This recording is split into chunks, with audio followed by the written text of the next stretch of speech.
Hello दोस्तों, स्वागत है आप सभी का ब्लू डायमंड क्लासेस के इस ऑनलाइन प्लेटफॉर्म पर। मेरा नाम है आकाश मिश्रा और हम लोग एक सीरीज शुरू कर रहे हैं जिसमें आज हम लोग एक टॉपिक पढ़ेंगे, पारिस्थितिकी। हमारा लोगों का टॉपिक कौन सा है ये? तो ये ध्यान रखिएगा, आज हम लोगों का ये जो टॉपिक है ये है पारिस्थितिकी टॉपिक। तो शुरू करते हैं। इस टॉपिक में कई सारे इंपॉर्टेंट क्वेश्चन हैं जो कि आपको समझने हैं। यहाँ पर कुल आपके पास 90 क्वेश्चन होंगे। कितने क्वेश्चन होंगे? 90 क्वेश्चन होंगे और हम लोग अप्रॉक्स 1.5 घंटे का समय देंगे। हालांकि उम्मीद तो ये रहेगी 1.5 घंटे से कम का समय लगे, बट क्वेश्चन डिस्कस करने में हो सकता है थोड़ा बहुत टाइम इधर उधर हो सकता है। तो आपको वीडियो को लगातार देखना है। इसको देखने के बाद आपके एक भी क्वेश्चन इससे बाहर नहीं जाएंगे, ये मेरी गारंटी है। चलिए शुरू करते हैं वीडियो को। तो लेवल फर्स्ट हम लोगों का है। क्वेश्चन आपकी स्क्रीन पर रहे। कह रहा है पारिस्थितिकी शब्द को सर्वप्रथम प्रतिपादित करने का श्रेय किसको जाता है? पारिस्थितिकी शब्द को सर्वप्रथम प्रतिपादित करने का श्रेय किसको जाता है? ऑप्शन 4 है। ब्राउन को, अरस्तु को, खुराना को या रिचर को। तो पारिस्थिति शब्द जो दिया था, तो याद रखिएगा ये किसने दिया था? तो आपके स्क्रीन पर रिचर वैज्ञानिक का नाम दिख रहा होगा आपको। ऑप्शन नंबर कौन सा करेक्ट हो जाएगा? डी करेक्ट हो जाएगा। चलते हैं नेक्स्ट क्वेश्चन की तरफ। नेक्स्ट क्वेश्चन हमारा क्या है, थोड़ा सा मैं इसको ऊपर कर लेता हूं। नेक्स्ट क्वेश्चन है, पारिस्थितिकी निम्नलिखित में से किसके बीच पारस्परिक संबंधों का अध्ययन है? तो याद रखिएगा यहाँ से एक डिफिनीशन भी बन जाएगी। क्या बन जाएगी? एक आपकी परिभाषा भी बन जाएगी। पारिस्थितिकी क्या होती है? तो याद रखिएगा पारिस्थितिकी में दो चीजें आती हैं, एक तो जीव और प्लस उसका क्या आता है? वातावरण। तो याद रखिएगा पारिस्थितिकी क्या होती है? जीव और उसके वातावरण के बीच पारस्परिक संबंधों का अध्ययन क्या कहलाता? पारिस्थितिकी कहलाता। ऑप्शन नंबर कौन सा सही हो जाएगा correct? Option number A correct हो जाएगा। तो ये हो गया आपका ऑप्शन नंबर ए। अब चलते हैं हम लोग नेक्स्ट क्वेश्चन की तरफ। नेक्स्ट क्वेश्चन क्या है? स्व पारिस्थितिकी का अभिप्राय क्या है? ऑटो इकोलॉजी का अभिप्राय क्या होता है? वनस्पति पर मृदा का प्रभाव, व्यक्तिगत जीवधारी का पारिस्थितिक अध्ययन, वनस्पति पर उत्सवेदन का प्रभाव, वनस्पति पर तापमान का प्रभाव। तो याद रखिएगा, तो यहां पर आप देख सकते हैं स्व पारिस्थितिकी। स्व मतलब स्वयं, तो यहां पर व्यक्तिगत जीवधारी का पारिस्थितिक अध्ययन का कहलाता है स्व पारिस्थितिकी या ऑटो इकोलॉजी कहलाता है। देखो ऑटो माने स्वयं होता है और स्व मतलब व्यक्तिगत, तो इस चीज से आप इसको याद कर सकते हैं। तो ऑप्शन नंबर कौन सा करेक्ट हो जाएगा? ऑप्शन नंबर यहाँ पर आपका बी करेक्ट हो जाएगा। चलते हैं नेक्स्ट क्वेश्चन की तरफ। नेक्स्ट क्वेश्चन आपकी स्क्रीन पर ये रहा। पारिस्थितिक तंत्र शब्दावली किसने प्रस्तुत की थी? फोर्ब्स ने, वर्नासुके ने, थिनेमैन ने या टेंसले ने? पारिस्थितिक तंत्र, इसको इंग्लिश में हम लोग क्या कहते हैं? तो इंग्लिश में इसको इकोसिस्टम कहते हैं। इकोसिस्टम शब्दावली मतलब किसने दी थी? तो ये आपको बताना है। तो इसके लिए ऑप्शन नंबर आपका कौन सा करेक्ट हो जाएगा? ऑप्शन नंबर आपका यहाँ से डी करेक्ट हो जाएगा। जो पारिस्थितिक तंत्र की शब्दावली दी थी वो किसने दी थी? तो याद रखिएगा ए जी टांसले। इसका नाम पूरा क्या नाम था? ए जी टांसले या टेंसले कह सकते हैं, ठीक। तो ए जी टेंसले। तो ऑप्शन नंबर कौन सा करेक्ट हो जाएगा? डी करेक्ट हो जाएगा। याद रखिएगा ये जो क्वेश्चन का कलर है ये आपका सही आंसर का कलर है। चलते हैं नेक्स्ट क्वेश्चन की तरफ। कह रहा है निम्नलिखित में से कौन सा एक पारितंत्र शब्द का सर्वोत्कृष्ट वर्णन है? आपको यहाँ पर ये बताना है कि कौन सा एक पारितंत्र शब्द का सर्वोत्कृष्ट वर्णन है। ऑप्शन देख लेते हैं। लिखा हुआ है एक दूसरे से अन्योन्य क्रिया करने वाले जीवों का समुदाय। 2 नंबर कह रहा पृथ्वी का वह भाग जो सजीव जीवों द्वारा अवसित है, जीवों का समुदाय और साथ ही वह पर्यावरण जिसमें वे रहते हैं। और ऑप्शन नंबर डी है किसी भौगोलिक क्षेत्र के वनस्पति जात और प्राणी जात। तो इसके लिए जो आपका आंसर हो जाएगा वो आंसर नंबर कौन सा हो जाएगा? सी हो जाएगा। जीवों का समुदाय और साथ ही वह पर्यावरण जिसमें वे रहते हैं। तो कौन सा ऑप्शन आपका स्टूडेंट करेक्ट होगा? तो ऑप्शन नंबर यहाँ से आपका सी करेक्ट हो जाएगा। उम्मीद है क्वेश्चन समझ में आ गया होगा। चलते हैं नेक्स्ट क्वेश्चन नंबर 6 की तरफ। कह रहा पारिस्थितिक तंत्र के दो घटक कौन कौन से हैं? तो याद रखिएगा, पहले तो मैं आपको नॉर्मल भाषा में बता देता हूं कि देखिए, पारिस्थितिकी तंत्र के दो घटक हैं। एक तो आपका होता है जैविक घटक और एक होता है अजैविक घटक। जैविक मतलब यहाँ पर सजीव से है और अजैविक का मतलब है निर्जीव से। तो जैविक का क्या मतलब है स्टूडेंट? सजीव है। और अजैविक का क्या मतलब है यहाँ पर? निर्जीव है, निर्जीव। तो ये आपका यहाँ पर समझ में आ गया होगा। अब क्वेश्चन क्या कह रहा? पारिस्थितिकी तंत्र के दो घटक कौन कौन से हैं? तो याद रखिएगा ऑप्शन नंबर बी इसका सही होगा, जैविक और अजैविक। हालांकि ये चारों ऑप्शन आपके पारिस्थितिक तंत्र के घटक के रूप में आते हैं, लेकिन आपको केवल दो याद रखने हैं, जैविक घटक और अजैविक घटक। दो प्रकार का वर्णन किया गया है घटक के रूप में। तो इसका answer option number B correct हो जाएगा। चलते हैं नेक्स्ट क्वेश्चन की तरफ। कह रहा निम्न में से कौन परितंत्र का अजीवीय घटक है? अजीवी का मतलब कौन सा? देखो, परितंत्र के दो घटक मैंने बताए थे, जैविक और अजैविक। अब यहाँ पर अजैविक पूछा गया। अजैविक का मतलब क्या हो गया? यहाँ पर ऐसा घटक जो निर्जीव होगा, तो उसके बारे में आपको यहाँ पर बताना है। तो देखिए, जीवाणु आपका सजीव होता है, क्लोरेला आपका सजीव होता है, और जल आपका कैसा हो गया? निर्जीव हो गया। जल कैसा होता है? निर्जीव होता है। और मानव आपका कैसा होता है? सजीव। तो मैं ऊपर भी लिख देता हूं, जीवाणु भी कैसा है? सजीव है। कैसा है? सजीव है। क्लोरेला भी कैसा है? सजीव है। तो ये जो आपका आंसर निकल कर आ रहा है, ये कौन सा हो जाएगा? ऑप्शन नंबर सी, जो जल होगा वो कैसा घटक हो जाएगा? आपका निर्जीव मतलब अजैविक घटक हो जाएगा। तो ऑप्शन नंबर इसका कौन सा स्टूडेंट करेक्ट हो गया? ऑप्शन नंबर सी करेक्ट हो गया। चलते हैं आपके क्वेश्चन नंबर 8 की तरफ। ये रहा क्वेश्चन नंबर 8 आपके स्क्रीन पर। किसी पारिस्थितिक तंत्र में ऊर्जा का प्रवाह के बारे में कौन सी श्रृंखला सही है?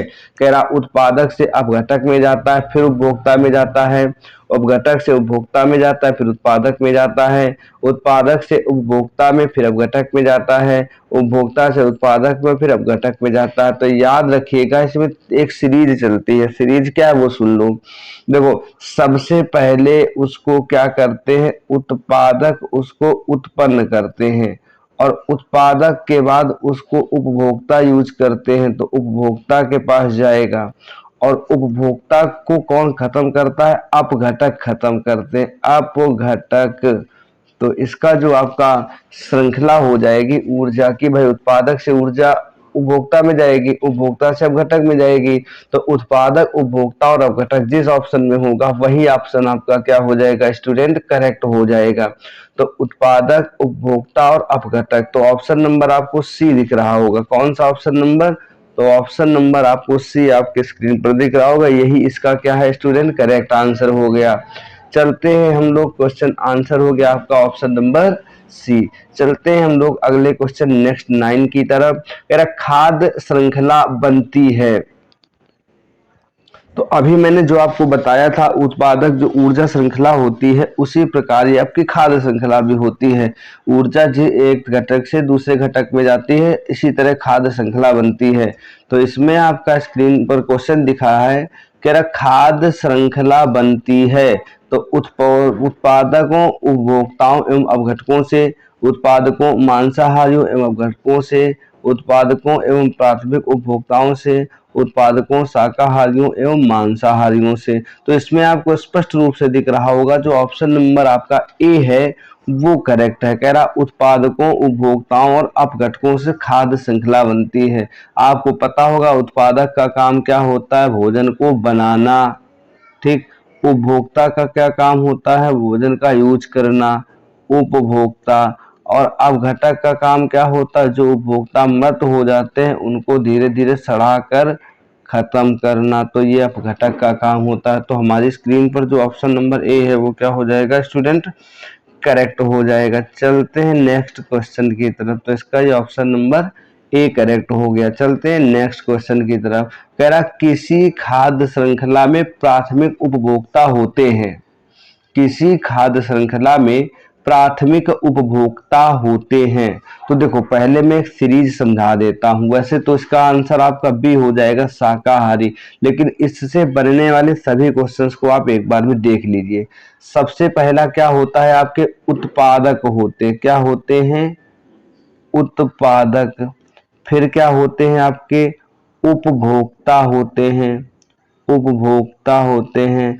और फिर आपके क्या होते हैं स्टूडेंट, अपघटक होते हैं। अब उत्पादक में देखो कौन आता है, पेड़ पौधे आते हैं, ठीक। पेड़ पौधे बनाते हैं इसलिए पेड़ पौधे उत्पादक में आते हैं, सूर्य से एनर्जी लेकर के ये भोजन बना लेते हैं। उपभोक्ता जो पेड़ पौधों या इनके किसी उत्पाद को खाते हैं उपभोक्ता कहलाते हैं। तो देखो उपभोक्ता में कौन कौन आता है, उपभोक्ता में आपके प्राथमिक उपभोक्ता जो शाकाहारी होते हैं, द्वितीयक उपभोक्ता, ये उपभोक्ता के प्रकार होते हैं, द्वितीयक उपभोक्ता, तृतीयक उपभोक्ता। और होते तो आपके चतुर्थक और शीर्ष भी, लेकिन इनको कभी कभी बुक में देता नहीं है।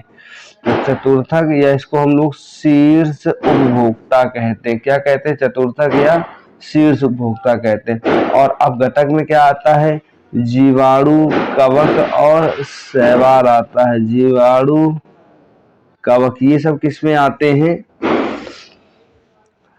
ये आपके अपघटक में आते हैं। तो कह रहा प्राथमिक उपभोक्ता कौन से होते हैं, प्राथमिक उपभोक्ता याद रखिएगा ये कैसे होते हैं, शाकाहारी होते हैं।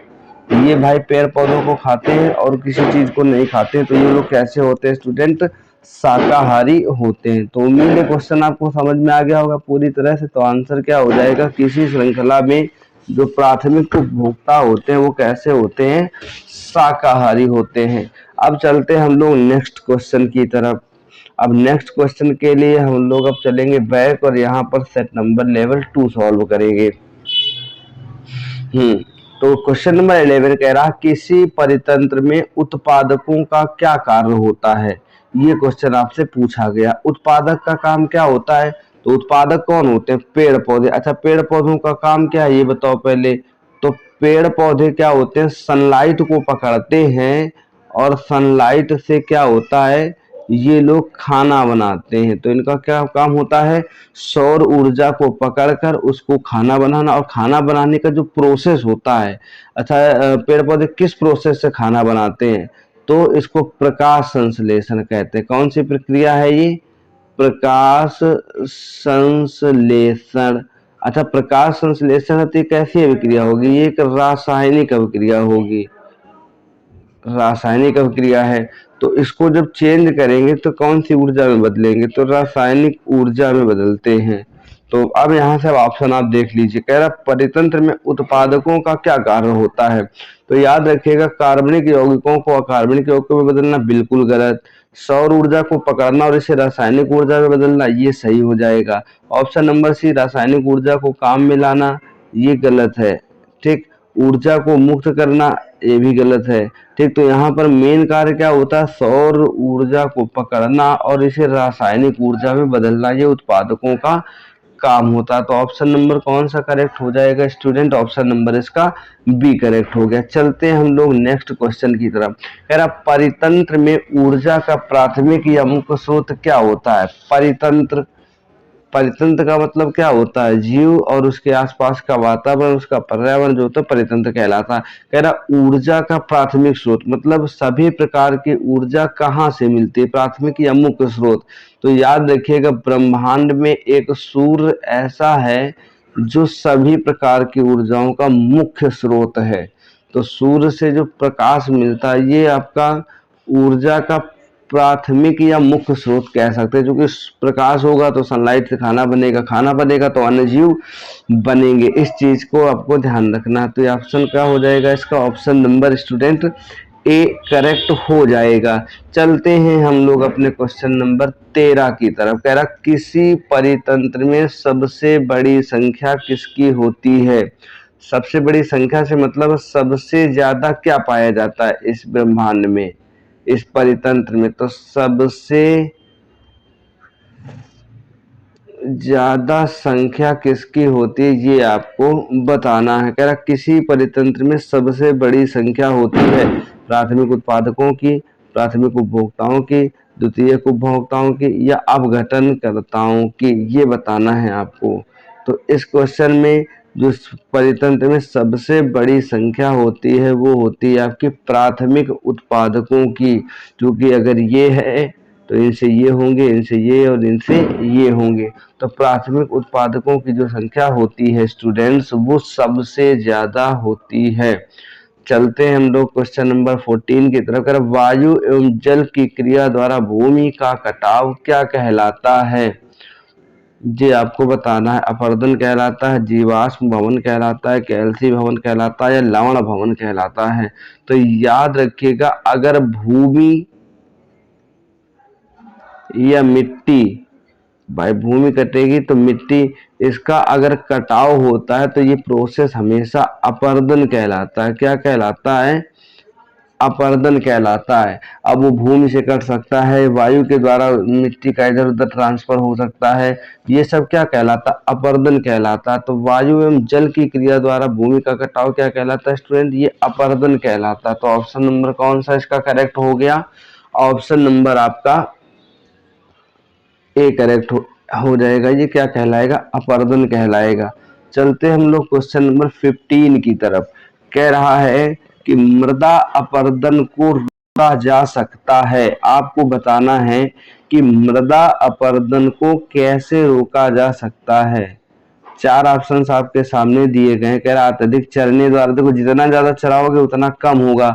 मृदा अपरदन को घास भी रोकती है, तो घास रोकेगी तभी तो रोकेगी जब मिट्टी उस पर बचेगी। घास होगी तो मिट्टी आगे नहीं बहेगी। वनस्पति के हटने द्वारा, ये भी इसका आंसर क्या हो गया? गलत हो गया। वनों को उगाने द्वारा, मतलब जितने ज्यादा पेड़ लगाओ जाएंगे उतने ज्यादा कम क्या होगी? मृदा अपरदन होगा। और बढ़ती पक्षी जनसंख्या, पक्षी जनसंख्या का मृदा अपरदन में कोई योगदान है ही नहीं। तो इसका जो आंसर होगा स्टूडेंट वो क्या हो जाएगा? वनों को उगाने के द्वारा, मतलब जितने ज्यादा आप वन उगाओगे उतना ज्यादा क्या हो जाएगा? मृदा अपरदन कम होगा। तो ऑप्शन नंबर कौन सा इसका करेक्ट हो गया स्टूडेंट? ऑप्शन नंबर इसका सी करेक्ट हो गया। चलते हैं नेक्स्ट क्वेश्चन की तरफ। कह रहा बाढ़ को रोका जा सकता है, मतलब अगर बाढ़ आ रही है तो उसको कैसे रोक सकते हैं? स्थल को ढालदार बनाकर, इससे कोई मतलब नहीं है। जल आवरण को हटाकर, जल आवरण को भी नहीं हटा सकते हैं। वनों को काट कर, ये भी गलत हो गया। और बचा क्या? ऑप्शन नंबर डी, नदियों पर बांध बनाकर और वृक्षारोपण करके आप बाढ़ को रोक सकते हैं। देखिए, नदियों पर बांध बन जाएंगे तो कैपेसिटी बढ़ जाएगी, जिससे क्या होगा? पानी को रोकने की क्षमता हो जाएगी। और वृक्षारोपण करके पता है आपको, मृदा अपरदन को रोका जा सकता है। तो बाढ़ हमारे क्या करते? बाढ़ को रोकने में पेड़ पौधों का भी योगदान होता है। चलते हैं क्वेश्चन नंबर 17 की तरफ। कह रहा मुख्यतः मैंग्रोव वाले ज्वारी वन कहाँ पाए जाते हैं? मुख्यतः मैंग्रोव वाले ज्वारी वन कहाँ पाए जाते हैं? नागार्जुन सागर, रंगाथिट्टू पश्चिम बिहार, सुंदरवन डेल्टा या नर्मदा बेसिन। तो याद रखिएगा, जो ज्वारीय वन होते हैं ये आपके पश्चिम बंगाल के तरफ पाए जाते हैं। और सुंदरवन कहाँ है? पश्चिम बंगाल में है, पश्चिम बंगाल में। और ये सबसे बड़ा डेल्टा भी है विश्व का। विश्व का सबसे बड़ा डेल्टा कौन है? तो सुंदरवन डेल्टा। तो ये जो मैंग्रोव वनस्पति पाई जाती है ये कहाँ पाई जाती है? सुंदरवन डेल्टा, पश्चिम बंगाल की तरफ। तो इसका आंसर क्या हो जाएगा? ऑप्शन नंबर सी हो जाएगा। चलते हैं क्वेश्चन नंबर 19 की तरफ। कह रहा 18 की तरफ। मैंग्रोव वनस्पति का मुख्य घटक क्या है? कह रहा है मैंग्रोव वनस्पति जो है इसका मुख्य घटक आपको बताना है। तो याद कर लीजिए, इस क्वेश्चन को रट लीजिए। जो आपका राइजोफोरा होता है, राइजोफोरा ये आपका मुख्य घटक होता है, मेन कंपोनेंट, मुख्य घटक होता है, कंपोनेंट। तो इसका आंसर क्या हो जाएगा? Rhizophora. Question number 18। 19 number question की तरफ चलते हैं। समुद्र के किनारे की वनस्पति कहलाती है। तो समुद्र के किनारे की वनस्पति क्या कहलाती है ये आपको बताना है। तो याद रखिएगा, समुद्र के किनारे की जो पानी होता है वो, समुद्र का पानी कैसा होता है? नमकीन होता है। और नमकीन क्षेत्र में पाई जाने वाली वनस्पति को हम लवणोद्भिद कहते हैं। क्या कहते हैं? लवणोद्भिद कहते हैं। तो इसकी कौन सी वनस्पति हो जाएगी? लवणोद्भिद मतलब उसमें नमक पाया जाता है, इसलिए इसको हम लवणोद्भिद कहेंगे। तो लवणोद्भिद वनस्पति समुद्र के किनारे पाई जाती है। चलते हैं क्वेश्चन नंबर 20 की तरफ। 20 नंबर क्वेश्चन कह रहा है न्यूनीकृत पत्तियां और धसे हुए रंध्र के मुख्य लक्षण क्या हैं। तो याद रखिएगा, जहां पेड़ पौधों में पानी की कमी हो जाएगी, पानी की जहां पर क्या हो जाएगी स्टूडेंट, कमी हो जाएगी, वहीं पर ये पेड़ों में न्यूनीकृत पत्तियां और धसे हुए रंध्र इसके उत्पन्न हो जाएंगे। तो अधिपादप जो होगा ये पानी की कमी के कारण नहीं होगा। जलोद्भिद तो बहुत ज्यादा पानी होता है, समोद्भिद का मतलब टेम्परेचर सेम रहे, और यहाँ पर शुष्कोद्भिद मतलब पानी कम होगा तो ये शुष्कोद्भिद हो जाएगी। तो न्यूनीकृत पत्तियां और धसे हुए रंध्र किसका प्रमुख लक्षण है, शुष्कोद्भिद का प्रमुख लक्षण है। चलते हैं हम लोग 20, अब 20 कंप्लीट कर चुके हैं, अब चलते हैं हम लोग लेवल 3 की तरफ। लेवल 3 ये क्वेश्चन आपका हो गया। क्वेश्चन नंबर 21 कह रहा मरुद्भिदों में लंबा मूल तंत्र होता है। अच्छा, मरुद्भिद क्या होता है, मरुस्थल में पाई जाने वाली, मरुस्थल में पाई जाने वाली वनस्पति को हम लोग मरुद्भिद कहते हैं। तो पाई जाने वाली वनस्पति को हम लोग क्या कहते हैं, मरुद्भिद कहते हैं, वनस्पति। ठीक, तो ये समझ में आया कि मरुद्भिद क्या होता है, मरुस्थल में पाए जाने। अच्छा, मरुस्थल में होता क्या है, पानी की होती है स्टूडेंट कमी, पानी की क्या होती है, कमी। अब ऐसा तो है नहीं कि पानी मिलता नहीं, पानी मिलता है लेकिन जमीन के क्या होता है, बहुत नीचे मिलता है। ठीक, तो होता क्या है कि ये मरुद्भिद में लंबा मूल तंत्र मतलब इसका जड़ें लंबी होती हैं। क्यों, तो याद रखिएगा जब पानी इनको मिलेगा नहीं तो जड़ें कहाँ चली जाएगी, नीचे चली जाएंगी, पानी को ढूंढते ढूंढते जब तक इनको पानी मिल नहीं जाता, इसलिए मरुद्भिदों में लंबा मूल तंत्र होता है। तो ऑप्शन आपके दिए, ये पौधे को यांत्रिक शक्ति प्रदान करते हैं, ये गलत हो जाएगा। गहरे जल स्तरों से जल अवशोषित करने जड़ें गहराई में चली जाती, ये ऑप्शन आपका क्या हो जाएगा स्टूडेंट, ऑप्शन नंबर बी सही हो जाएगा। तो याद रखना है आपको कि जो थोड़ा सा ये हट गया तो मैं इसको लगा लेता हूँ, अब समझ में आ रहा होगा। तो याद रखिएगा कि गहरे जल स्तर से जल अवशोषित करने के लिए जड़ें क्या होती हैं, गहराई में चली जाती है, इसलिए मरुद्भिदों में लंबा मूल तंत्र होता है। चलते हैं क्वेश्चन नंबर 22 की तरफ। कह रहा है यदि संसार के पौधे मर जाएं तो किसकी कमी के कारण सभी जंतु मर जाएंगे। अच्छा बताना, संसार के सभी पौधे मर जाएंगे तो पौधे से हमें क्या मिलती है, पौधे से हमको मिलती है ऑक्सीजन गैस, ऑक्सीजन मतलब O2, ये गैस मिलती है। ठीक, जब पेड़ पौधे नहीं रहेंगे तो ऑक्सीजन नहीं रहेगी, और जीवों को जीने के लिए जीवों को कौन सी गैस चाहिए, O2 गैस चाहिए। तो जब पेड़ पौधे मर जाएंगे तो O2 गैस खत्म हो जाएगी, और जो O2 कमी हो जाएगी तो सभी पेड़ पौधे और जीव क्या हो जाएंगे, मर जाएंगे। ठीक, तो यही क्वेश्चन में पूछा गया है, कह रहा है यदि संसार के पौधे सब मर जाएं तो किसकी कमी के कारण सभी जंतु मर जाएंगे। तो याद रखिएगा जो ऑप्शन नंबर आपका ए है, ऑक्सीजन गैस की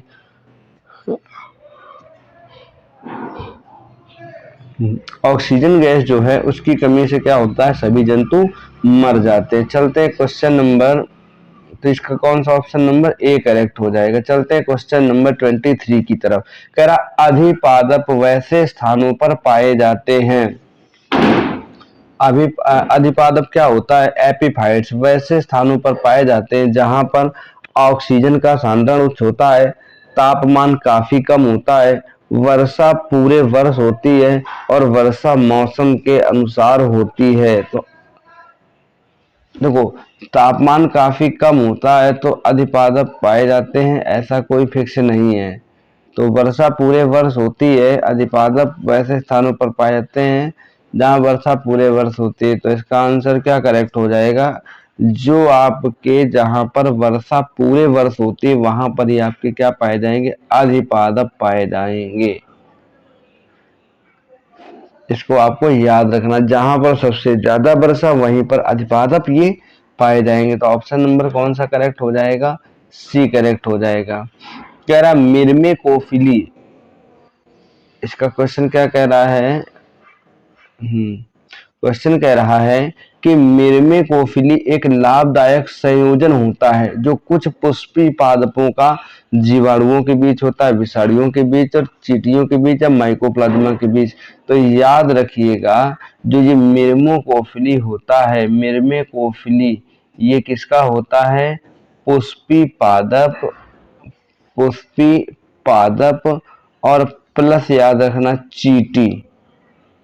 आपने देखा होगा ना कि फूलों में चींटियां लग जाती हैं, तो वही चीज यहाँ पर मिरमेकोफिली क्या होता है? पुष्पी पादप और चींटी दोनों का क्या होता है? ये संयोजन होता है। तो आंसर नंबर इसका कौन सा सही हो जाएगा? ऑप्शन नंबर इसका करेक्ट हो जाएगा ऑप्शन सी, चींटियों के बीच। तो कौन सा है? पुष्पी पादप और चींटियों के बीच, दोनों के बीच का संयोजन क्या कहलाता है? मिरमेकोफिली कहलाता है। अच्छा, एक क्वेश्चन और इसी से बनता है, लाइकेन क्या होता है? लाइकेन किसका किसका संयोजन होता है? तो याद रखिए, लाइकेन में कवक और शैवाल दोनों का संयोजन होता है आपका लाइकेन में। तो ये क्वेश्चन का आंसर आपका यहाँ से कंप्लीट होता है। चलते हैं हम लोग क्वेश्चन नंबर 25 की तरफ। कह रहा संसार का सबसे बड़ा परितंत्र कौन सा है? ये आपको बताना है। कह रहा संसार का सबसे बड़ा परितंत्र कौन सा है? तो घास स्थल, बड़ी झीलें, सागर या वन। अब बताओ, इन चारों ऑप्शन में सबसे बड़ा क्षेत्रफल किसका है? सबसे बड़ा परितंत्र पूछा गया तो घास स्थल तो एक लिमिटेड क्षेत्र में होगा, 2-4-10 बीघे में हो सकता है। बड़ी झीलें, झीलें तो बड़ी है लेकिन सागर से बड़ी नहीं है। और वन तो एक एरिया फिक्स होता है कि वन में छोटा सा होगा। तो याद रखिए कि जो समुद्र या सागर होता है, ये क्या होता है? सबसे बड़ा परितंत्र होगा। हमें ऑप्शन के हिसाब से यहाँ पर स्टूडेंट्स क्या करना पड़ेगा? चलना पड़ेगा। चलते हैं नेक्स्ट क्वेश्चन की तरफ। 26 नंबर कह रहा मृदा अपरदन को रोका जा सकता है। ये क्वेश्चन रिपीटेड है, मैं पीछे बता चुका हूं इस क्वेश्चन को कि जितना ज्यादा आप वन लगाओगे, घास उगाओगे, उतना ज्यादा क्या होगा? मृदा अपरदन कम होगा या उतना ज्यादा मृदा अपरदन रुकेगा। तो मृदा अपरदन क्या हो जाएगा स्टूडेंट? यहाँ पर वन रोपण द्वारा आप मृदा अपरदन को रोक सकते हैं। चलते हैं 27 क्वेश्चन नंबर, यहाँ पर ऑप्शन सी करेक्ट हो गया। चलते हैं क्वेश्चन नंबर 27 पर। कह रहा जब हम बकरी का मांस खाते हैं तब हम क्या हैं? अब देखो, मैं यहाँ पर समझा देता हूँ। पेड़ पौधों से क्या निकलती है? पेड़ ले लेते, पेड़ से घास या ऐसी चीजें मिलती है जिसको कौन खाता है? बकरी खाती है। तो देखो, ये क्या हो गया? उत्पादक हो गया। पेड़ क्या था? यहाँ ध्यान देना, पेड़ आपका उत्पादक था, ठीक। पेड़ को खाया बकरी ने, तो बकरी क्या हो गई? उपभोक्ता हो गई। लेकिन कौन सा उपभोक्ता हुई? उपभोक्ता तो हुई, लेकिन कौन सा उपभोक्ता? तो याद रखिएगा, ये प्राथमिक उपभोक्ता हो गई। कैसी हो गई? प्राथमिक। और इस बकरी को हमने खा लिया, मानव ने, तो मानव क्या हो गया? चूंकि पहले वाले को खा रहा, तो मानव यहाँ पर क्या बन गया? द्वितीयक बन गया। द्वितीयक उपभोक्ता। वैसे मानव शीर्ष भी बन जाता, मानव तृतीय भी बन जाता, लेकिन यहाँ पर बकरी के मांस को खाने की बात कही गई, इसलिए यहाँ पर हम लोग कैसे हो गए? द्वितीयक उपभोक्ता हो गए। तो ऑप्शन नंबर इसका कौन सा करेक्ट हो जाएगा? ऑप्शन नंबर बी करेक्ट हो जाएगा। चलते हैं 28 नंबर क्वेश्चन की तरफ। कह रहा सौर ऊर्जा किससे प्राप्त होती है? तो आपको सबसे सरल क्वेश्चन पता ही है कि जो सौर ऊर्जा होती है वो आपको किससे प्राप्त होती है? ऑप्शन नंबर सी, सूर्य से प्राप्त होती है। चलते हैं 29 नंबर क्वेश्चन की तरफ। कह रहा खाद्य श्रृंखला से क्या अभिप्राय है? इनमें से किसके द्वारा ऊर्जा अंतरण होती है? तो यहाँ पर बात समझना, मैंने खाद्य श्रृंखला बताया था। खाद्य श्रृंखला, इसमें होता क्या है? इसमें उत्पादक से उपभोक्ता और उपभोक्ता से अपघटक, ऐसे ट्रांसफर चलता है। तो याद रखिएगा, ये क्या होता है? जीव होते हैं, क्योंकि भोजन की आवश्यकता किसको होती है? सजीवों को होती है। तो एक दूसरे को खा ले, पेड़ पौधे के उत्पाद को खाएं, कुछ भी हो, तो ये आपका ऐसे चलेगा। तो याद रखिएगा, भूगर्भ से धरातल की ओर, ये गलत हो गया। एक जीव से दूसरा, ये ऑप्शन नंबर बी आपका यहाँ पर क्या हो गया स्टूडेंट? करेक्ट हो गया, क्योंकि ऑप्शन नंबर बी आपका जीवों के बारे में बता रहा। भोजन जीवों को जरूरत होती है, बाकी तो किसी को नहीं जरूरत होती है। तो ये आपका यहाँ पर क्वेश्चन ऑप्शन नंबर कैसा हो गया, इसका क्या हो जाएगा, ऑप्शन नंबर बी हो जाएगा। यहाँ पर थोड़ा सा मैं लाइट ऑन कर लेता हूँ, क्योंकि मैसेज आने की वजह से लाइट डाउन हो गई है। बस एक मिनट दीजिएगा। जी लीजिए। अब चलते हैं हम लोग नेक्स्ट क्वेश्चन की तरफ।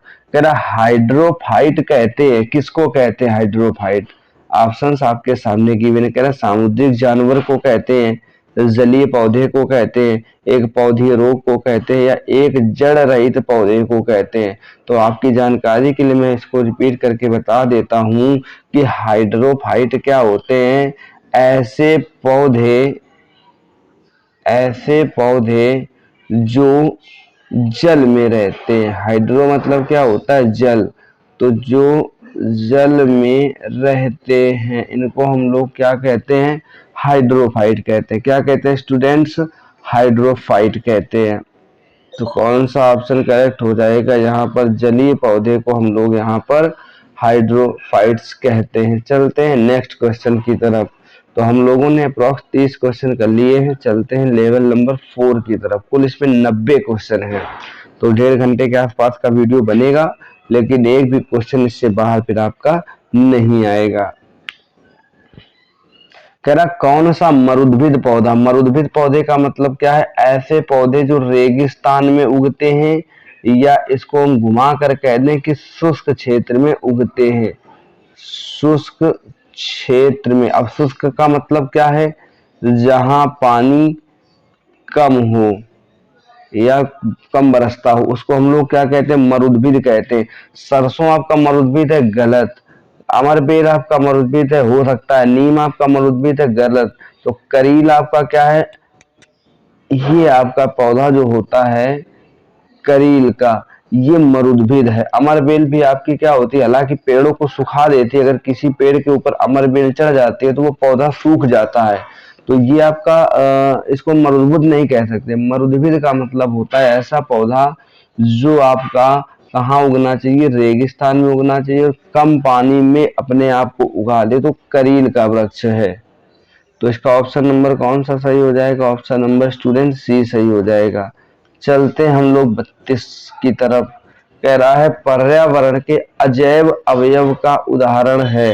पर्यावरण के अजैव अवयव का, मैंने आपको पर्यावरण के 2 घटक बताए थे, परितंत्र के 2 घटक बताए थे। कौन कौन से बताए थे, एक बार रिपीट करो। 2 घटक में एक तो मैंने आपको बताया था जैव घटक, जैव, और एक मैंने आपको बताया था अजैव घटक। ठीक, अब देखो जैव का मतलब मैंने आपको क्या बताया था, सजीव बताया था, और अजैव का मतलब क्या था स्टूडेंट, यहाँ पर निर्जीव था। अब यहाँ पर अजैव अवयव का उदाहरण देना है, तो अजैव अवयव तो आपको पता ही चल गया होगा। वनस्पति पर मृदा का प्रभाव, ये मैंने टच नहीं किया है, ये टच हो गया अपने आप। देखो वनस्पति पर मृदा का प्रभाव ये नहीं होगा। जानवर आपके किस में आते हैं, सजीव में आते हैं। वायु आपकी कैसी आती है, निर्जीव में आती है, तो निर्जीव हो गया, और सभी हो नहीं सकता क्योंकि आपका सजीव दिया था। तो ऑप्शन कौन सा होगा, ऑप्शन नंबर सी सही हो जाएगा। चलते हैं नेक्स्ट क्वेश्चन की तरफ। नेक्स्ट क्वेश्चन कह रहा है कि हाइड्रोपोनिक्स क्या होता है, बताओ। हाइड्रो मतलब मैंने आपको क्या बताया था स्टूडेंट, जल बताया था। हाइड्रो मतलब जल बताया था, और हाइड्रोपोनिक्स क्या हो जाएगा, तो याद रखिएगा कि पानी के बिना पौधे की वृद्धि जो होती है वह हाइड्रोपोनिक्स कहलाती है। अच्छा, अब आप कहेंगे पानी के बिना, तो याद रखिए यहाँ पर हाइड्रोपोनिक्स का मतलब होता है कि पानी में पौधों को उगाना है। बात मेरे ध्यान से सुनिएगा, मतलब उस जगह पर आपको मिट्टी में बीज नहीं लगाना है, मिट्टी में बीज नहीं लगाना। अच्छा, मिट्टी में नहीं लगाओगे तो लगाओगे कहाँ पर, तो याद रखिएगा पानी में लगाना, और पानी में ही उग जाए उसको हम लोग हाइड्रोपोनिक्स कहते हैं। तो हाइड्रोपोनिक्स किससे संबंधित है, तो मिट्टी के बिना पौधे की वृद्धि से। ठीक, अंतर समझ लीजिएगा। पानी के बिना तो पानी नहीं दोगे तो पेड़ पौधे तो वैसे सूख जाएंगे। तो याद रखिएगा जहां मिट्टी ना हो और वहां पर आप पानी में उगा देते हैं बीज तो वो हाइड्रोपोनिक्स कहलाती है। चलते हैं हम लोग नेक्स्ट क्वेश्चन की तरफ। कह रहा सौर ऊर्जा का सबसे बड़ा यौगिकीकरण कौन है? याद रखना, देखो एक क्वेश्चन का अंतर समझो, यहाँ पर कंफ्यूज ना होना। कह रहा सौर ऊर्जा का सबसे बड़ा स्रोत कौन है? एक क्वेश्चन अगर आपसे सौर ऊर्जा का स्रोत पूछे तो आपको सौर ऊर्जा का स्रोत क्या बताना है? सबसे बड़ा क्या होता है? सूर्य होता है। लेकिन यौगिकीकरण का मतलब सबसे ज्यादा उपयोग कौन करता है? तो यौगिकीकरण में ध्यान रखिएगा कि आपका जो यौगिकीकरण होगा वो क्या हो जाएगा? हरे पौधे, क्योंकि विश्व में सबसे ज्यादा क्या होते हैं? हरे पौधे पाए जाते हैं। तो ऑप्शन नंबर इसका स्टूडेंट कौन सा करेक्ट हो जाएगा? ऑप्शन नंबर इसका डी करेक्ट हो जाएगा। चलते हैं 35 नंबर क्वेश्चन की तरफ। कह रहा पारिस्थितिक संतुलन बनाए रखने के लिए भारत में वन क्षेत्र कितने अनुपात में होने चाहिए? तो ये आपका एक फैक्चुअल डाटा मान के चल सकते हैं कि मान लीजिए आपकी ये पृथ्वी है और पृथ्वी में भारत में मतलब अगर पारिस्थितिक संतुलन आपको बनाना है तो पृथ्वी हो चाहे भारत हो, उसके आपको एक तिहाई भाग पर, मतलब अगर हम एक पृथ्वी का पूरा 3 भाग करें तो 3 भाग में से ये मतलब 3 भाग कर दिए, 1 2 3, तो याद रखिएगा इसमें एक भाग में आपके 1 होने चाहिए। अब एक भाग का मतलब क्या है? तो याद कर लीजिए कि 1 होने कितने चाहिए?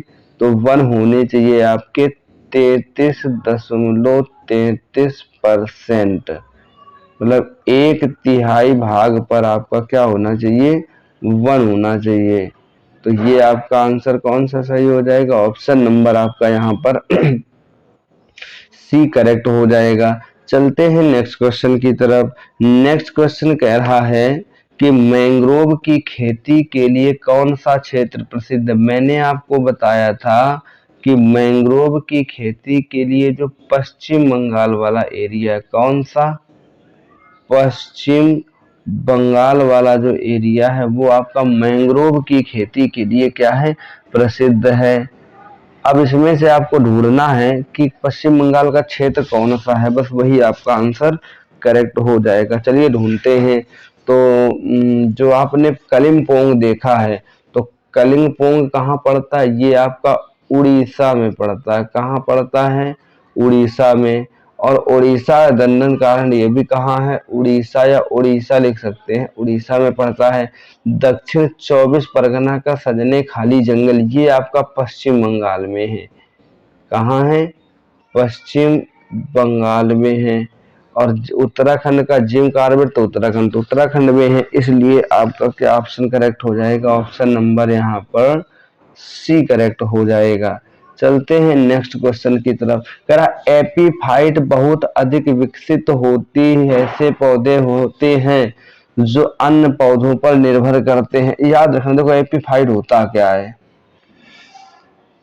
मैं यहाँ पर लिख देता हूँ। एपीफाइट क्या होते हैं? एपीफाइट, तो एपीफाइट का मतलब होता है, आपने देखा होगा पेड़ों के ऊपर छोटे छोटे पेड़ उगाते हैं, इसको हम लोग एपीफाइट कहते हैं। क्या होता है? पेड़ों के ऊपर पेड़ उगाते हैं तो एपीफाइट कहते हैं। अच्छा ये उगते क्यों हैं? क्योंकि इनको खड़े होने के लिए सहारा चाहिए होता है, खड़े होने के लिए सहारा चाहिए होता है। तो सहारा चाहिए होता तो मतलब क्या? यांत्रिक मदद हेतु ये क्या होते हैं? दूसरे पौधों पर निर्भर करते हैं, मतलब दूसरे पेड़ों पर उग जाते हैं यांत्रिक मदद के लिए। तो ऑप्शन नंबर कौन सा इसका करेक्ट हो जाएगा?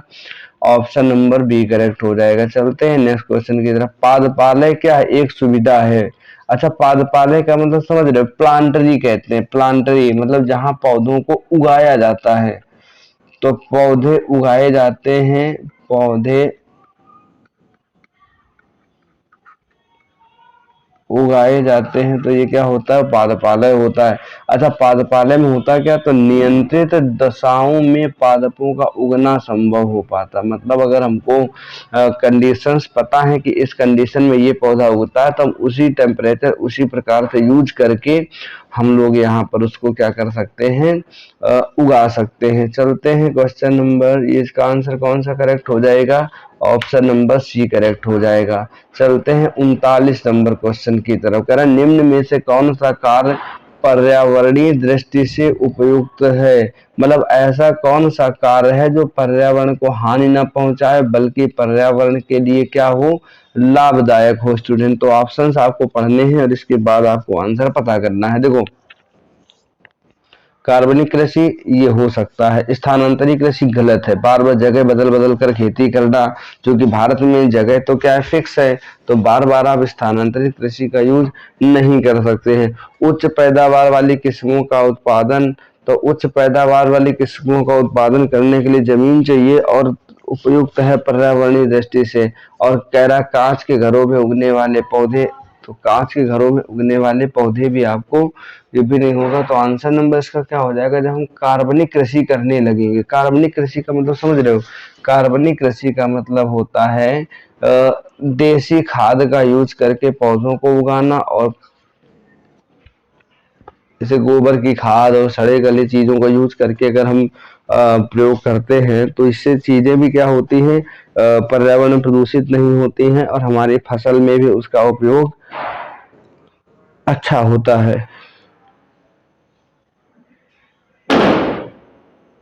चलते हैं क्वेश्चन नंबर 40 की तरफ। 40 कह रहा अधिकांश मरुस्थलीय पादप रात्रि के समय ही पुष्पित होते हैं क्योंकि, ऐसा देखो मरुस्थलीय पौधे, पहले ऑप्शन देख लेते। कह रहा उनका पुष्पन निम्न ताप से नियंत्रित होता है, वे चंद्रमा की कलाओं के प्रति संवेदनशील होते हैं, दिन के समय मरुस्थलीय कीट पुष्पों को खा जाता है, मरुस्थलीय कीट रात्रि के समय सक्रिय रहता है। तो जिसका आंसर हो जाएगा ना स्टूडेंट, वो ऑप्शन नंबर डी हो जाएगा। अब इसका एक्सप्लेनेशन देख लीजिए। रात्रि के समय देखो मरुस्थल है, तो मरुस्थलीय पादप की बात कर रहा है, तो मरुस्थलीय पादप याद रखना, मरुस्थल में गर्मी बहुत होती है, क्या होती, बहुत गर्मी। तो जो कीट होते हैं, कीट, वो क्या होता है, रात के समय चलते हैं, रात के समय बाहर निकलते हैं।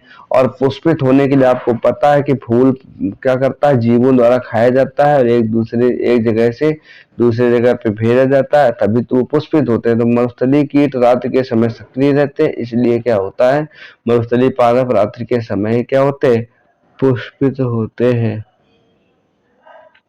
तो 40 क्वेश्चन हो गए। चलते हैं लेवल नंबर 5 की तरफ। कह रहा रेगिस्तान में पैदा होने वाले पौधे क्या कहलाते हैं। तो रेगिस्तान में आपको पता है, रेगिस्तान में क्या होता है, मरुस्थल होता है, क्या होता है, मरुस्थल होता है। और मरुस्थल में जो पौधे उगते हैं उसको हम लोग क्या कहते हैं, जीरो फाइट कहते हैं, क्या कहते हैं, जीरो फाइट कहते हैं। ठीक, तो रेगिस्तान में पैदा होने वाले पौधों को क्या कहते हैं, हाइड्रोफाइट। हाइड्रोफाइट का मतलब होता है जल में उगने वाले। ठीक, जीरो फाइट हो जाएगा इसका, जीरो फाइट। तो ऑप्शन नंबर कौन सा करेक्ट हो जाएगा, आंसर सी सही हो जाएगा। चलते हैं नेक्स्ट क्वेश्चन की तरफ। पारिस्थितिकी नीके की संकल्पना को प्रतिपादित किया था। पारिस्थितिकी नीके की संरचना को किसने प्रतिपादित किया था, तो याद रखिए जी आपका ग्रीनियल्स नामक वैज्ञानिक थे।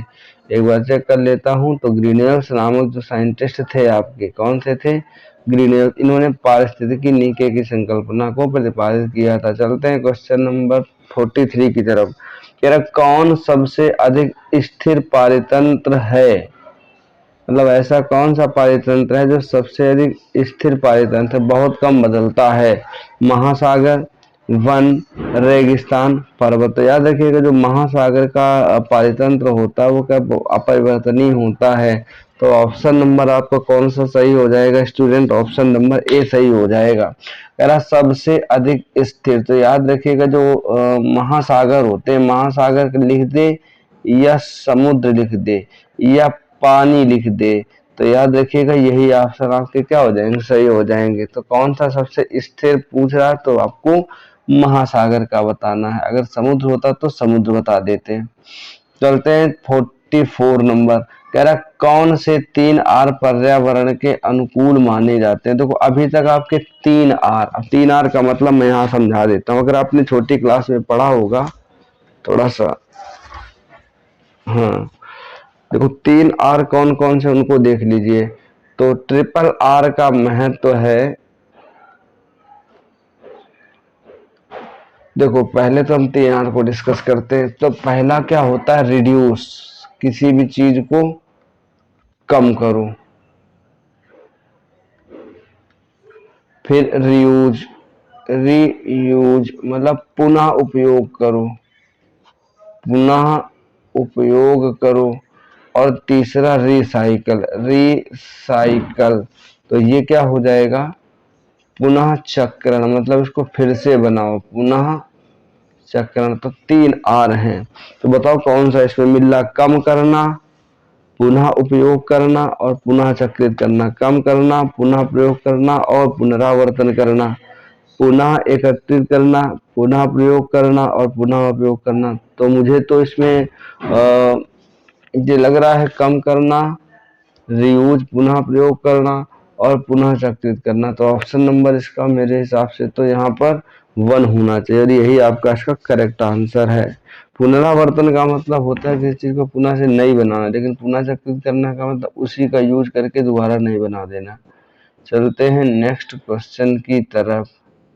कह रहा सामाजिक वानिकी क्या है। सामाजिक वानिकी से यहाँ मतलब पता है क्या है, सामाजिक वानिकी का मतलब होता है कि सहकारी स्वामित्व वाली भूमि पर उपयोगी पौधों को उगाना और उसकी व्यवस्था करना, ये सामाजिक वानिकी कहलाता है। मतलब सरकार की जमीन पर आप जो है तो कई सारी चीजों को उगा सकते हैं, उनकी व्यवस्था कर सकते हैं। ये आपका क्या कहलाता है, सामाजिक वानिकी कहलाता है। तो उम्मीद है ये चीज आपको समझ में आ गई होगी। चलते हैं हम लोग क्वेश्चन नंबर 46 की तरफ। कह रहा पृथ्वी शिखर सम्मेलन कहाँ हुआ था। तो याद रखिएगा जो आपका पृथ्वी शिखर सम्मेलन हुआ था ये रियो डी जनेरियो में हुआ था। और रियो डी जनेरियो है कहाँ, तो ये आपका ब्राजील में पड़ता है। तो ब्राजील में पड़ता है, कहाँ पड़ता है, रियो डी जनेरियो आपका ब्राजील में पड़ता है। तो आंसर इसका कौन सा सही हो जाएगा, रियो डी जनेरियो, ब्राजील। चलते हैं नेक्स्ट क्वेश्चन की तरफ। राष्ट्रीय वनस्पति अनुसंधान संस्थान कहाँ है। तो राष्ट्रीय वनस्पति अनुसंधान संस्थान कहाँ है आपका, तो याद रखिएगा ये लखनऊ में है। राष्ट्रीय वनस्पति अनुसंधान संस्थान आपका लखनऊ में है। वनस्पति, अच्छा वन अनुसंधान संस्थान कहाँ है, देहरादून में है, याद रखिएगा। वन अनुसंधान संस्थान, वन अनुसंधान संस्थान कहाँ है, तो ये आपका देहरादून में है। कहाँ है, देहरादून में है। चलते हैं क्वेश्चन नंबर 48 की तरफ। भारत में वन अनुसंधान संस्थान, वो अगला क्वेश्चन देखो आ गया। तो कहाँ बताया हमने आपको, भारतीय वन अनुसंधान संस्थान कहाँ बताया आपको, देहरादून में है। चलते हैं नेक्स्ट क्वेश्चन की तरफ। कह रहा पृथ्वी का विशालतम पारिस्थितिक तंत्र कौन सा है। विश्व का, फिर वही बात मैंने आपको बताई थी ना। कह रहा है पृथ्वी का विशालतम पारिस्थितिक तंत्र कौन, सबसे बड़ा पारिस्थितिक तंत्र कौन सा है। तो पृथ्वी पर जो सबसे ज्यादा मात्रा में होगा, पृथ्वी में सबसे ज्यादा मात्रा में, सबसे ज्यादा मात्रा में अगर कुछ होगा तो ये आपका क्या हो जाएगा, विशालतम हो जाएगा। तो आपको बताया था मैंने जो जलमंडल है, आपको भी पता है कि पृथ्वी के 3/4 भाग में क्या है, जल है और 1/4 भाग में स्थल है। और स्थल मंडल में ही अधिकतर चीजें होती, बायोम और जीव मंडल सब ये होता है। तो जल मंडल आपका ज्यादा है, इसलिए क्या पारिस्थितिक तंत्र भी विशालतम होगा। चलते हैं क्वेश्चन नंबर 50 की तरफ। कह रहा कौन कृत्रिम पारिस्थितिक तंत्र है। अच्छा कृत्रिम पारिस्थितिक तंत्र 2 प्रकार के होते हैं। पारिस्थितिक तंत्र कितने प्रकार के होते हैं, 2 प्रकार के, याद रखना। एक होता है प्राकृतिक, जो अपने आप बन जाते हैं या जिनको ईश्वर या प्रकृति के द्वारा बनाया जाता है, वो प्राकृतिक होते हैं। और दूसरे कैसे होते हैं, कृत्रिम होते हैं। कृत्रिम जिनको मानव बनाता है।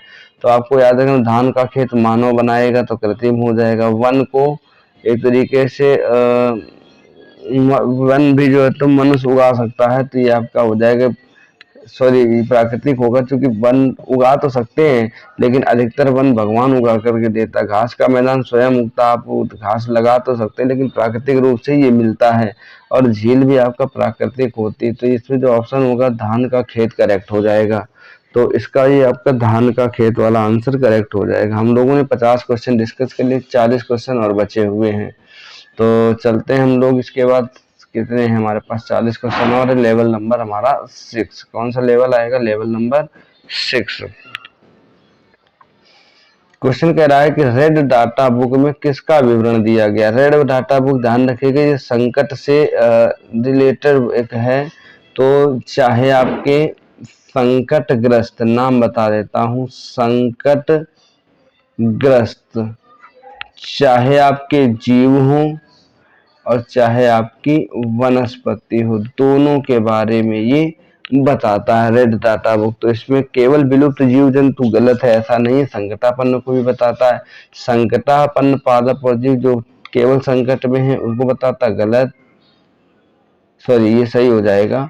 जीवाश्म पादप गलत हो जाएगा, केवल संकटापन्न पादप गलत है। तो पादप और जंतु दोनों के बारे में बताता है। संकटापन्न जो हम लोगों के इस वायुमंडल में संकट में है उनके बारे में बताता है, जो धीरे धीरे विलुप्त हो रहे हैं।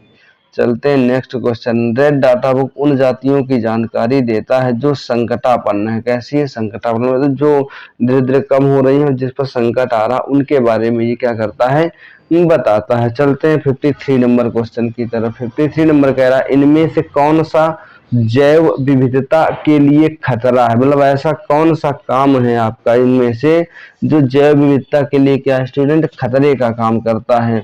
तो याद रखें, भंगुर परितंत्र जैसे मैंग्रोव और नम भूमि, हिमालय में अगम्य आवास, प्राकृतिक आवासों और वनस्पति का विनाश तथा झूम खेती। तो यही वाला आंसर आपका क्या हो जाएगा, करेक्ट हो जाएगा। आंसर नंबर आपका सी।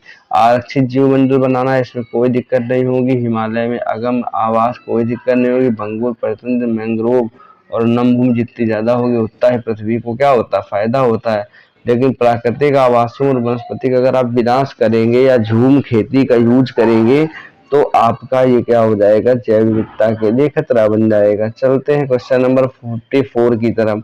कह रहा भारत में पारिस्थितिक असंतुलन का निम्नलिखित में से प्रमुख कारण क्या है। पारिस्थितिक असंतुलन का मतलब समझ रहे हैं, ऐसा कोई भी काम जो पर्यावरण को क्या करे, नुकसान पहुंचाए और पारिस्थितिक असंतुलन उत्पन्न करे। तो इनमें से कौन सा एक कारण है ये बताना। वनोन्मूलन मतलब पेड़ पौधों को काटना, मरुस्थलीकरण, मरुस्थल का बनना, बाढ़ एवं अकाल ये, या वर्षा की परिवर्तनता।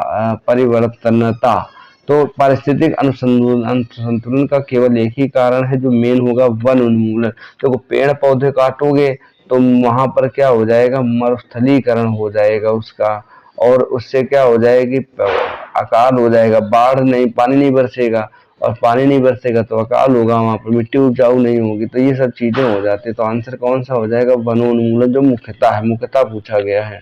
ताल पारिस्थितिक तंत्र की स्थिरता निर्भर करती, ताल मतलब यहाँ पर ताल से मतलब है तालाब में, किससे रिलेटेड है ये, तालाब से। अब कह रहा ताल पारिस्थितिक तंत्र की स्थिरता किस पर निर्भर करती है, सूक्ष्म जीवों और मछलियों पर, सूक्ष्म जीवों और प्राणी प्लवकों पर, मछलियों और सरीसृपों पर, उत्पादकों और उपभोक्ताओं पर। तो याद रखिए पारिस्थितिक तंत्र में तीन ही चीजें होती हैं, उत्पादक, उपभोक्ता और अपघटक। ठीक, तीन ही चीजें होती। तो इसमें कौन सा करेक्ट हो जाएगा, आंसर नंबर आपका डी करेक्ट हो जाएगा। उत्पादकों और उपभोक्ताओं पर ये डिपेंड करता है। चलते हैं क्वेश्चन नंबर 56 की तरफ।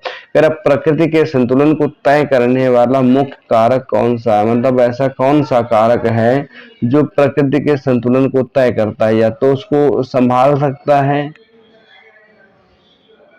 बढ़ा सकता है, या फिर उसको घटा सकता है, नुकसान पहुंचा सकता है। तो याद रखना जितनी भी मानव गतिविधियां होंगी, मानव गतिविधियां वही इस पर्यावरण को क्या करेंगी, प्रभावित करेंगे। इसके अलावा कोई ऐसा नहीं है जो पर्यावरण की संतुलन व्यवस्था को बिगाड़ सके। मानव गतिविधियां जितनी ज्यादा होंगी उतना ही पर्यावरण संतुलन क्या होगा, डिस्टर्ब होगा। चलते हैं नेक्स्ट क्वेश्चन की तरफ। मैं थोड़ा सा बस कलर चेंज करूंगा, क्योंकि ब्लैक में हो सकता है आपको कुछ दिक्कत हो रही हो, तो ये मैंने चेंज कर लिया है। चलते हैं नेक्स्ट क्वेश्चन की तरफ। इसका आंसर क्या हो जाएगा करेक्ट? तो आंसर इसका मानव गतिविधियां, पर्यावरणीय परिस्थितियां, ये भी आंसर आपका करेक्ट हो जाएगा। क्वेश्चन कह रहा प्रकृति के संतुलन को तय करने वाला प्रमुख कारक कौन सा है? तो मानव गतिविधियां, तो ये संतुलन को तय करने की बात कर रहा है। प्रकृति के संतुलन को तय कौन करता है, मतलब कि कितना संतुलन करना है कितना नहीं करना है, इसके लिए क्या हो जाएगा, ये हो जाएगा। और पर्यावरण परिस्थितियां, अच्छा अगर कहता कि प्रकृति के संतुलन को बिगाड़ने के लिए कौन सा जरूरी है, तो याद रखिएगा जो मानव गतिविधियां होती है ये क्या करेंगे, इसको बिगाड़ देंगे। चलते हैं क्वेश्चन नंबर 57 की तरफ। निम्न में से किसे वैश्विक विरासत का वन माना जाता है? तो चलो हम लोग चलते हैं। कह रहा निम्न में से किसे वैश्विक विरासत का वन माना जाता है? वैश्विक विरासत का वन मतलब वही चीज जो आपका पश्चिम बंगाल वाले एरिया में है, वही हमारा वैश्विक विरासत वन है। तो इसका ऑप्शन नंबर कौन सा करेक्ट हो जाएगा? सी करेक्ट हो जाएगा। चलते हैं नेक्स्ट क्वेश्चन की तरफ। नेक्स्ट क्वेश्चन आपको दिख रहा होगा आपकी स्क्रीन पर, तो मैं थोड़ा इसको डार्क कर लेता हूँ इस जगह पर। हम कह रहा वह वर्णक जो वनस्पति को पराबैंगनी किरणों के दुष्प्रभाव से बचाता है। तो याद रखना, देखो पराबैंगनी किरणें क्या करती हैं, परा बैंगनी किरणें जो होती हैं, किरणों के दुष्प्रभाव से वनस्पति को बचाता है। वनस्पति का मतलब पेड़ पौधों को बचाता है। तो वनस्पति में आपका एक कैरोटीनाइड पाया जाता है। क्या होता है? कैरोटीनाइड पाया जाता है। इसको पराबैंगनी किरणों से, सॉरी मैंने ऑप्शंस नहीं देखे थे। क्लोरोफिल आपका क्या करता है, ये भोजन बनाने में मदद करता है। क्या करता है? ये भोजन बनाने में पेड़ पौधों को मदद करता है। और फाइकोसाइनिन क्या करता है? पराबैंगनी किरणों से पेड़ पौधों को बचाता है। पराबैंगनी किरणों से किसको बताता है? पौधों को बचाता है। और जीवों को कौन बचाता है? मानव को कह दें या जीवों को कौन बचाता है? तो याद रखना ओजोन परत इसको क्या करती है, ओजोन परत इसको बचाती है। अच्छा प्लास्टिड क्या है? प्लास्टिड होता है पेड़ पौधों में फूल खिलने में मदद करते हैं, फूल खिलने में मदद करते हैं। तो ये क्वेश्चन आपका हो गया। चलते हैं नेक्स्ट की तरफ। सर्वाधिक जैव विविधता कहाँ पाई जाती है? तो याद रखिएगा जहां पर सबसे ज्यादा वन होंगे, जहां पर सबसे ज्यादा वर्षा होगी और जहां पर सबसे ज्यादा वन पाए जाएंगे वहीं पर विविधता क्या होगी, सबसे ज्यादा होगी। उष्णकटिबंधीय वनों में, शीतोष्णकटिबंधीय वनों में, शंकुधारी वनों में, उत्तरी ध्रुव वनों में। तो याद रखिएगा उष्णकटिबंधीय वनों में यहाँ क्या होता है, सबसे ज्यादा बारिश होती है, इसलिए क्या हो जाएगा यहाँ पर सबसे ज्यादा जैव विविधता पाई जाती है। चलते हैं क्वेश्चन नंबर 56 की 60 की तरफ। कह रहा काजीरंगा किस लिए प्रसिद्ध है? तो काजीरंगा राष्ट्रीय उद्यान है आपका एक, याद रखिएगा ये क्या है, राष्ट्रीय उद्यान है। काजीरंगा क्या राष्ट्रीय उद्यान है? कहाँ है ये काजीरंगा राष्ट्रीय उद्यान? आपका असम में है। और किस लिए प्रसिद्ध है? तो एक सींग वाले गैंडे के लिए प्रसिद्ध है। गैंडे के लिए, एक सींग वाले गैंडे के लिए आपका ये प्रसिद्ध है। चलते हैं नेक्स्ट क्वेश्चन की तरफ। 60 के बाद हम लोगों ने 60 कवर कर लिए हैं। अब हम लोग चलते हैं लेवल 7 पे। बस 30 क्वेश्चन और बचे हुए हैं, फिर आपका आज ये पारिस्थितिकी वाला जो टॉपिक है ये पूरी तरीके से क्या हो जाएगा, कंप्लीट हो जाएगा। कह रहा है पारिस्थितिक तंत्र में तत्वों के चक्रण को क्या कहते हैं? तो तत्वों का जो चक्रण होता है उसको हम लोग क्या कहते हैं? तो याद रखिएगा इसको हम लोग पारिस्थितिक तंत्र में चूंकि सजीव होंगे, सजीव, तो इसको हम जैव भू रासायनिक चक्र कहते हैं। कौन सा? जैव भू रासायनिक चक्र कहते हैं। तो ये आपका ऑप्शन नंबर हो गया बी। चलते हैं नेक्स्ट क्वेश्चन की तरफ। कह रहा चिपको आंदोलन मुख्य रूप से किसके विरुद्ध था? तो याद रखिएगा चिपको आंदोलन आपका पेड़ पौधों को काटने से था, पौधों को कटने से बचाने के लिए, कटने से बचाने के लिए। तो वन कटाई से रिलेटेड था। ऑप्शन नंबर कौन सा हो जाएगा आपका? ऑप्शन नंबर सी करेक्ट हो जाएगा। पेड़ पौधों में लोग क्या हो गए थे? चिपक गए थे ताकि वनों की कटाई ना हो सके। उत्तराखंड से यह आंदोलन आपको शुरू हुआ था। तेरा इको मार्क क्या है? उन भारतीय उत्पादों को दिया जाता है। देखो इको मतलब इकोलॉजी, इकोलॉजी मतलब पर्यावरण, इकोलॉजी से रिलेटेड है, इसलिए पर्यावरण से इको मार्क किसको मिला जाता है? ऐसी चीजें जो पर्यावरण को नुकसान ना पहुंचाएं, पर्यावरण को नुकसान ना पहुंचाएं, तो वो होता है इकोलॉजी, नुकसान ना पहुंचाएं। तो इसमें देखो शुद्ध मिलावट रहित हो गलत, आर्थिक दृष्टि से बेकार हो गलत, व्यवहार हो, पर्यावरण के प्रति मैत्रीपूर्ण, मतलब यही वाला आंसर क्या हो जाएगा इसका? करेक्ट हो जाएगा। मतलब ऐसा जो पर्यावरण को नुकसान ना पहुंचाए वो आपका उसको इको मार्क दिया जाता है। चलते हैं नेक्स्ट क्वेश्चन की तरफ। कह रहा वातावरण में ग्रीन हाउस गैसों के बढ़ते बाहुल्य के कारण निम्नलिखित प्रभावित हुए सिवाय, मतलब ग्रीन हाउस गैस से सब प्रभावित हुए लेकिन एक चीज ऐसी है जो ग्रीन हाउस से प्रभावित नहीं हुई। अच्छा ग्रीन हाउस होती क्या है? तो याद रखिएगा ग्रीन हाउस का मतलब होती ऐसी गैसें जिनके अंदर सूर्य की रोशनी आ तो जाए बट बाहर ना जा पाए, अंदर बनी रहे और धीरे धीरे इसको क्या करती रहेगी? ये गर्म करती रहेगी। ठीक, तो ऐसे कौन कौन से कारण है जो ग्रीन हाउस के कारण होते हैं, लेकिन इनमें से एक ऐसा है जो ग्रीन हाउस के कारण नहीं होगा। कह रहा भूमंडलीय गर्मी सही है, जब पृथ्वी गर्म होगी तो बढ़ेगी। समताप में ओजोन की परत व अवक्षय, इसको भी देखते हैं। ऑक्सीजन निषेचन का प्रभाव, कार्बन डाइऑक्साइड, तो यहाँ पर जो समताप में ओजोन परत की अवक्षय होती है ये आपके ओजोन के कारण होती है। ऑक्सीजन निषेचन प्रभाव, मतलब ये जो ऑप्शन आपका ये है ये करेक्ट हो जाएगा। चलते हैं नेक्स्ट क्वेश्चन की तरफ। कह रहा ओजोन इतनी सांद्रता पर फुफ्फुसी रोग उत्पन्न कर सकती, तो याद रखिएगा अगर 9 ppm है, 9 ppm, तो फुफ्फुसी रोग उत्पन्न हो जाएगा। मतलब फुफ्फुसी मतलब फेफड़ों के रोग उत्पन्न होते हैं। तो ऑप्शन नंबर कौन सा हो जाएगा? डी। चलते हैं नेक्स्ट क्वेश्चन की तरफ। विश्व का सबसे अधिक तेजी से बढ़ने वाला जल पादप कौन सा है? मतलब ऐसा वाटर वाला पौधा कौन सा जो सबसे तेज बढ़ता है? तो याद रखिएगा ये जो आपका जल हायसिंथ नाम का पादप है, जल हायसिंथ, ये आपका सबसे तेज बढ़ने वाला जल पादप है। चलते हैं नेक्स्ट क्वेश्चन की तरफ। Question number 67। किस कार्य से पारिस्थितिक संतुलन बिगड़ता है? लकड़ी काटना, सामाजिक वानिकी, वन महोत्सव, वन रोपण।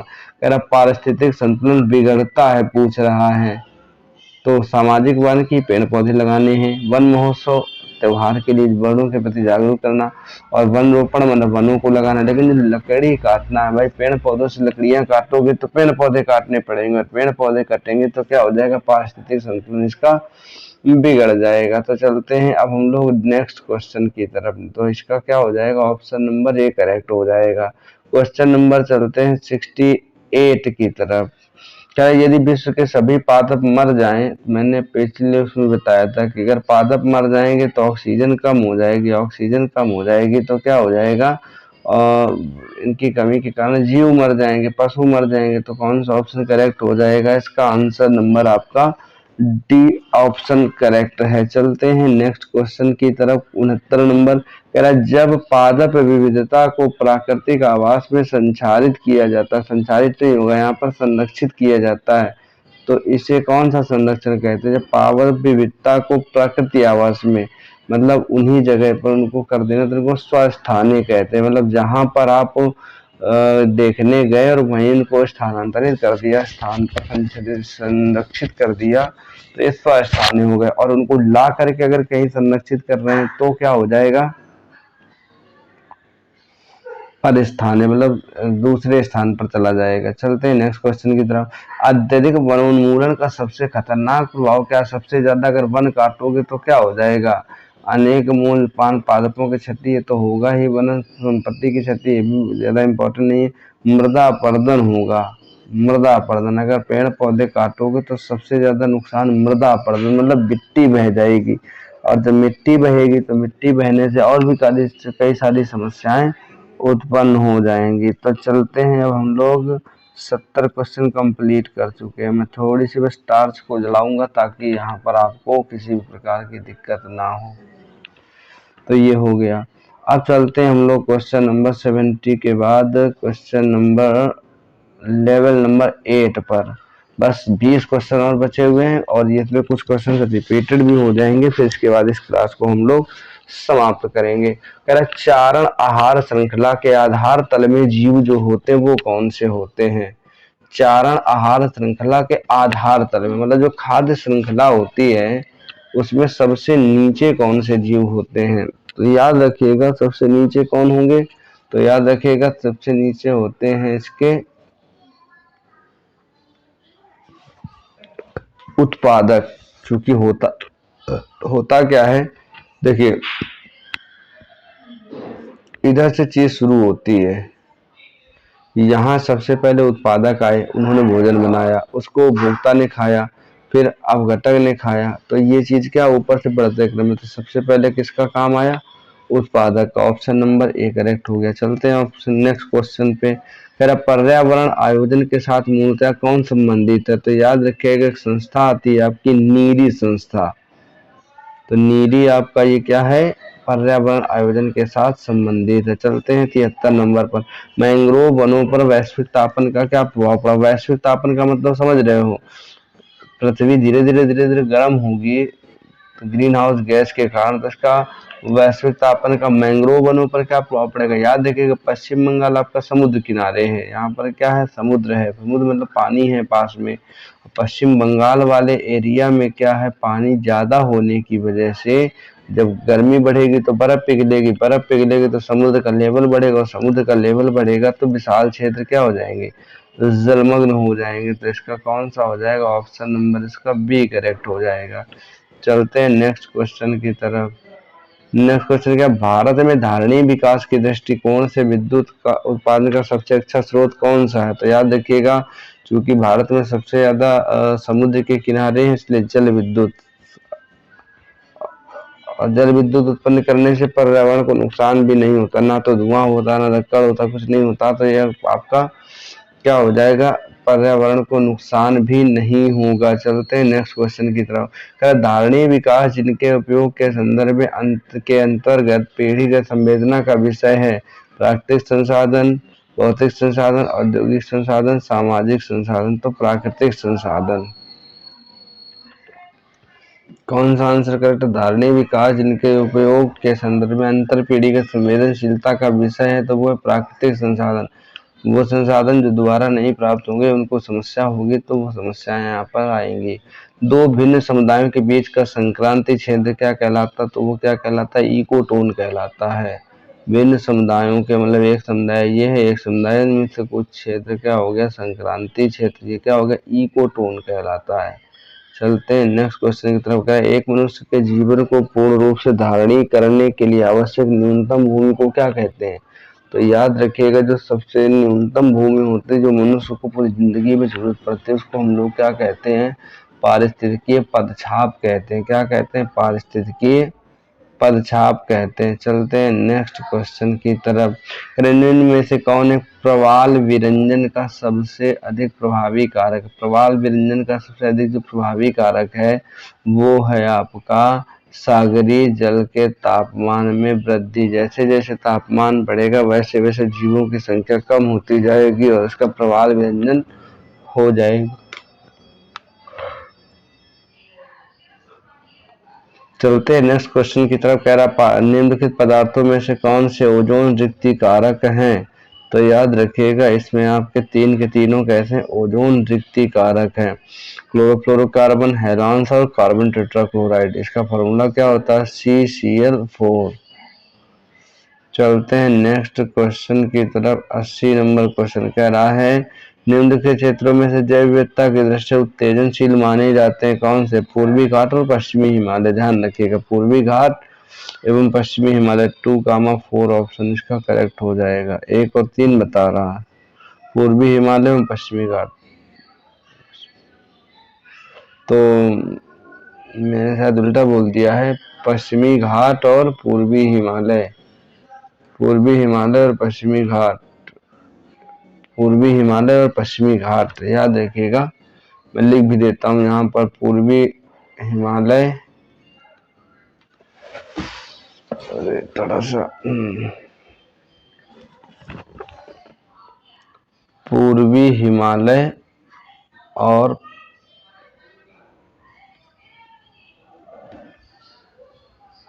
पश्चिमी घाट। तो कौन सा हो जाएगा? ऑप्शन नंबर 1 और 3 सही हो जाएगा। चलते हैं, अब हम लोगों के पास केवल 10 क्वेश्चन बचे हुए हैं जो कि लेवल नंबर 9 का है। तो इसमें कुछ क्वेश्चन रिपीटेड होंगे तो मैं इसको थोड़ा सा स्पीड में खींचूंगा क्योंकि वीडियो अप्रॉक्स आपका कितना बन चुका है? 1 घंटा 10 मिनट का बन चुका है। तो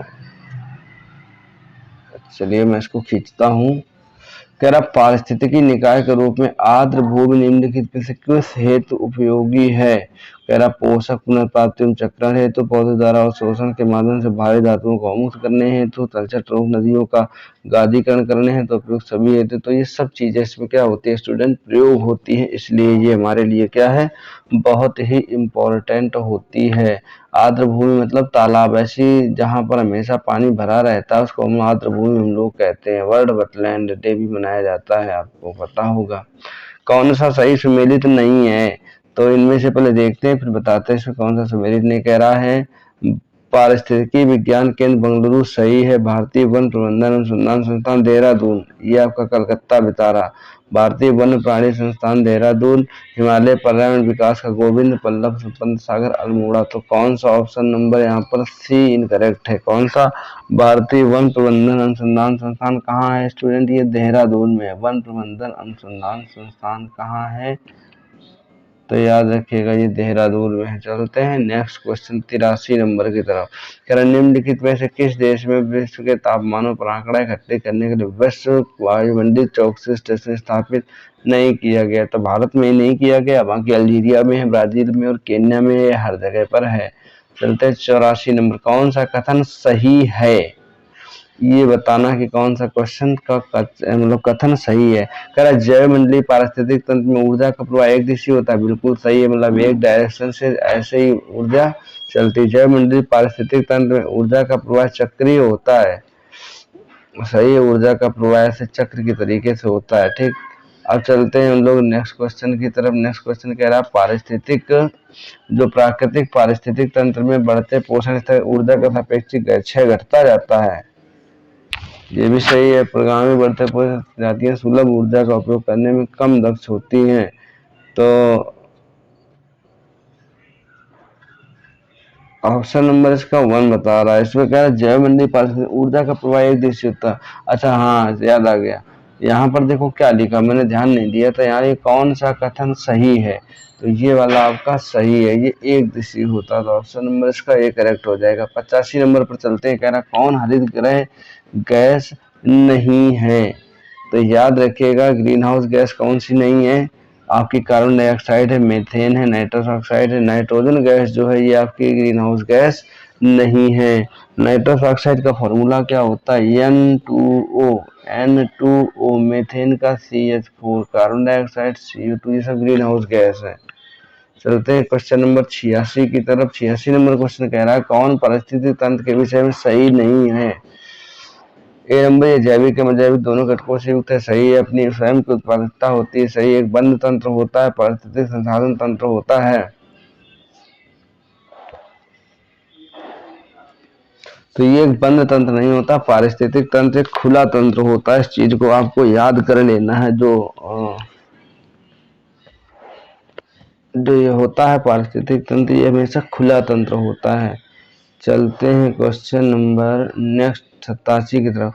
कह रहा खाद्य श्रृंखला में जो मानव है ये कैसा है, प्राथमिक एवं द्वितीयक दोनों उपभोक्ता है। जहां पर जरूरत पड़ती है प्राथमिक उपभोक्ता बन जाता है, जहां जरूरत पड़ती है द्वितीयक उपभोक्ता बन जाता है। तो प्राथमिक और द्वितीयक दोनों प्रकार का उपभोक्ता। 88 नंबर पर चलते हैं। कौन इसमें से आहार श्रृंखला का निर्वहन कर रहे हैं। आहार श्रृंखला का वही चीज आपको ध्यान रखनी है, उत्पादक होना चाहिए, उपभोक्ता होना चाहिए, और फिर इसके बाद उसका क्या होना चाहिए, अपघटक होना चाहिए। क्या होना चाहिए, अपघटक। तो घास को गेहूं खाता है, गलत हो गया। घास को बकरी खाती और बकरी को मानो, मतलब ये बन सकता है। बकरी को गाय खाती, गाय को हाथी, गलत हो गया। घास को मछली खाती, मछली को बकरी खा लेती, गलत हो गया। तो हमारा ऑप्शन नंबर क्या हो गया, ये सही हो गया बी वाला। चलते हैं क्वेश्चन नंबर 89 की तरफ। सेकंड लास्ट क्वेश्चन है, पारिस्थितिकी विज्ञान केंद्र कहाँ पर है। तो याद रखिएगा आपका जो बंगलुरु वाला एरिया है वहां पर आपका पारिस्थितिकी विज्ञान केंद्र है। तो ये आपका ऑप्शन नंबर यहाँ पर डी करेक्ट हो गया। और चलते हैं लास्ट क्वेश्चन की तरफ। कह रहा विश्व पर्यावरण दिवस कब मनाया जाता है। तो 5 जून को विश्व पर्यावरण दिवस मनाया जाता है। विश्व पर्यावरण दिवस कब मनाया जाता है, तो याद कर लीजिए 5 जून को। अच्छा, 7 अप्रैल को क्या मनाया जाता है, तो विश्व स्वास्थ्य दिवस मनाया जाता है। स्वास्थ्य दिवस मनाया जाता है। तो चलिए आज की वीडियो में सिर्फ इतना ही, मिलते हैं नेक्स्ट वीडियो में। तब तक के लिए धन्यवाद, बाय बाय।